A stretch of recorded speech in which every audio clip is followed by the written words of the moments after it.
स्वागत है आपका आजीविक फिलॉसफी चैनल में। मैं डॉक्टर संतोष कुमार। स्वतंत्र दलित चिंतन की राहें के दूसरे भाग की कड़ी के रूप में विषय है।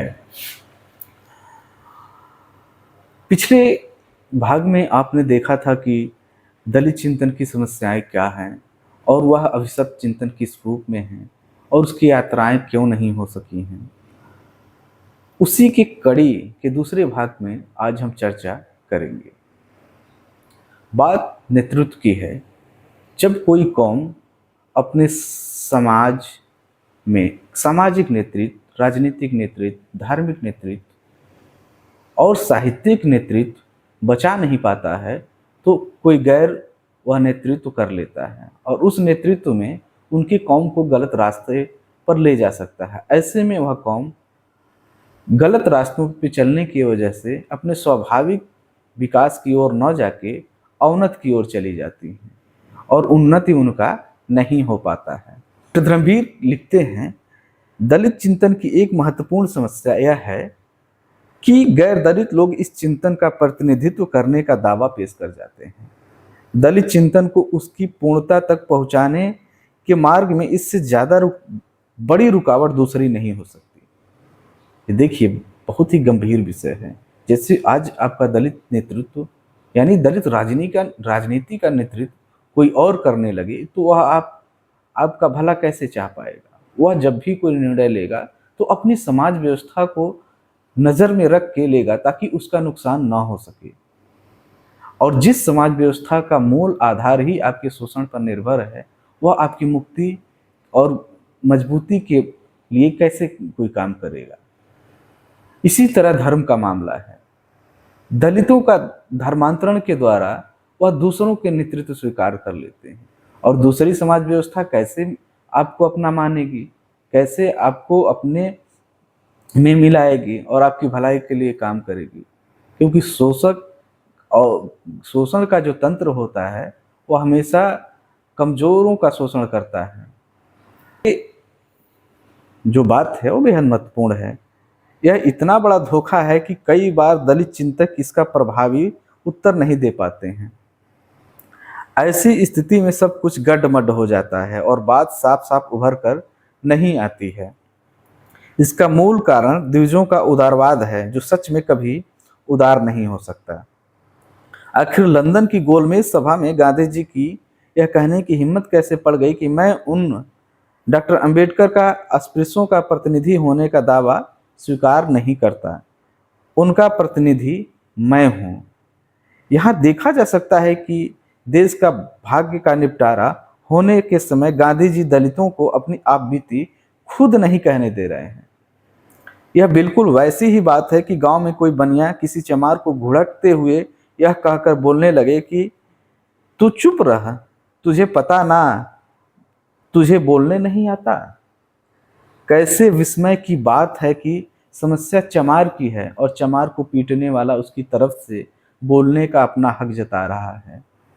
तभी डॉक्टर अंबेडकर ने गांधी जी के इस दावे के बारे में कहा था, इस दावे के बारे में मैं केवल यह कहना चाहता हूं कि गैर जिम्मेदार लोग ऐसे झूठे दावे किया ही करते हैं, जबकि सच यह होता है कि उनको दावों से संबंधित लोग उन्हें सदा ही नकारते रहते हैं।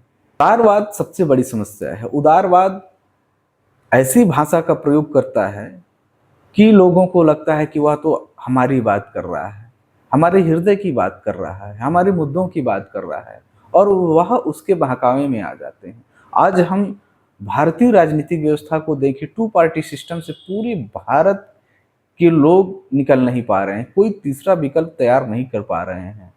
भाजपा और कांग्रेस दो ऐसे राजनीतिक दल हैं जो समाणु और वर्चस्ववादियों के ही हाथों में हैं और वही बारी बारी से सत्ता पे काबिज होके अपना राज कर रहे हैं।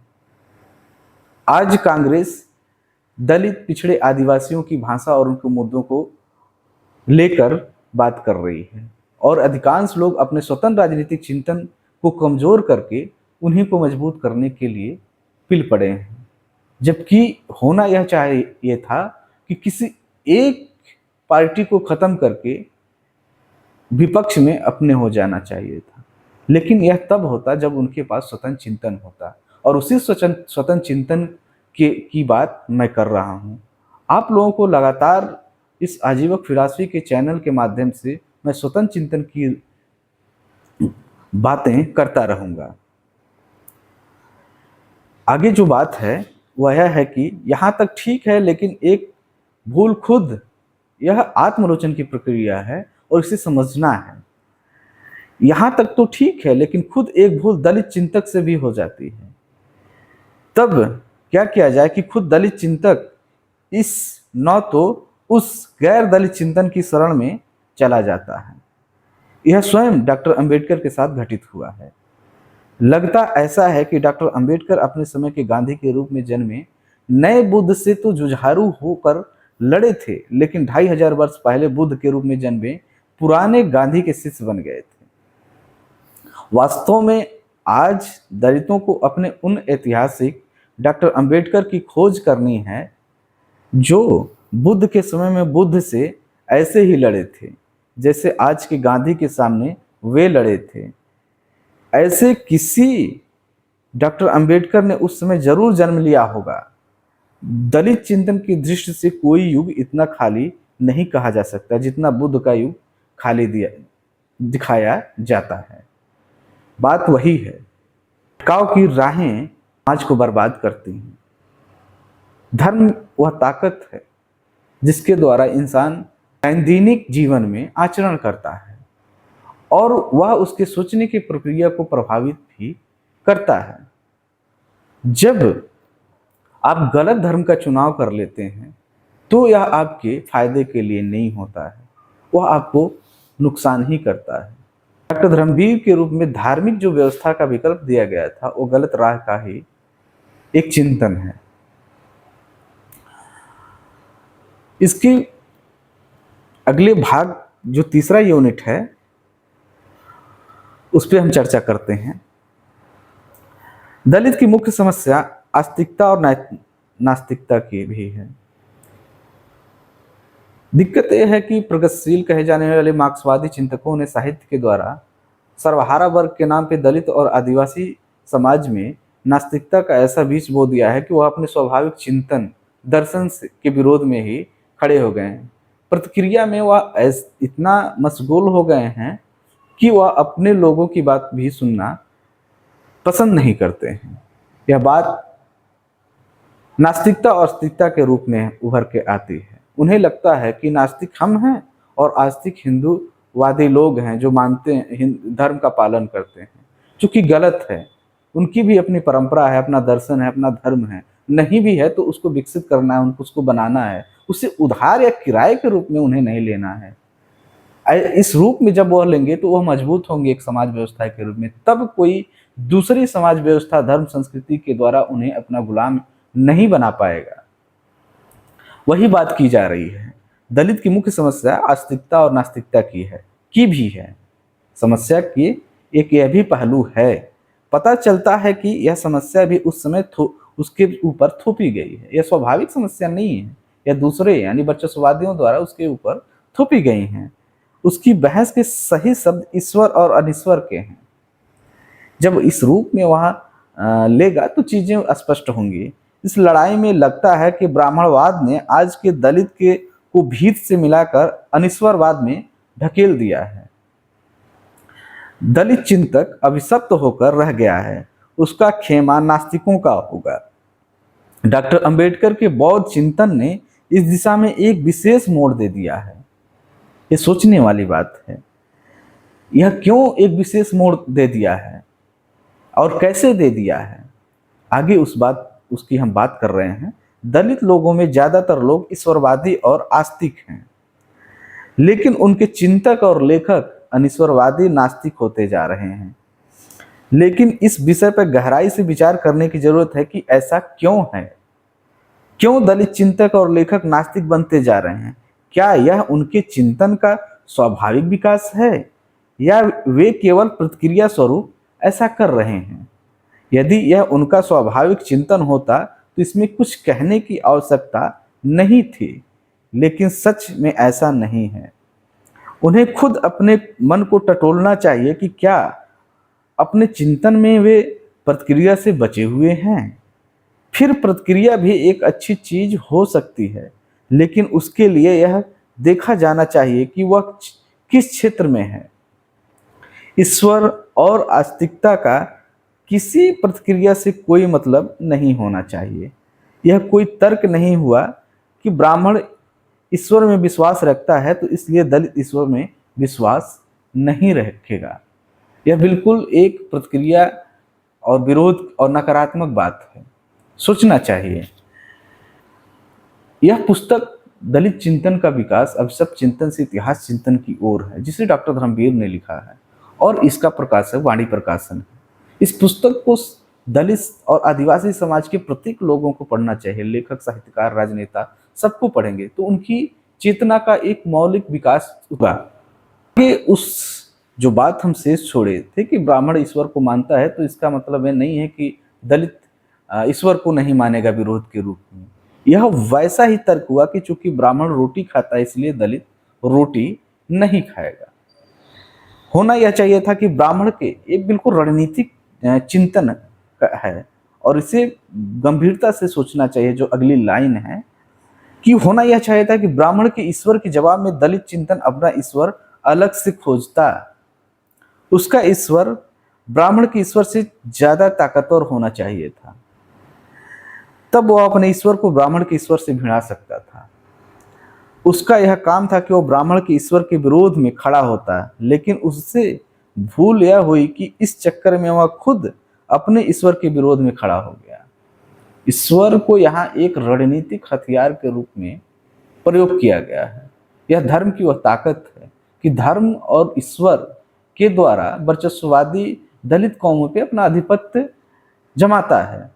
यह उसके हाथ में दो बड़े हथियार हैं और इन हथियारों के सामने कोई भी कौम निहत्था होकर लड़ने जाएगी तो निश्चित है उसकी हार होगी।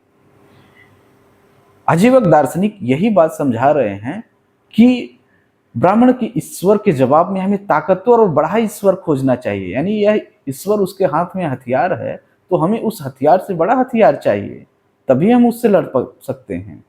ये कह रहे हैं एक तरह से वह खुद अपने सामने दीवार बन गया है।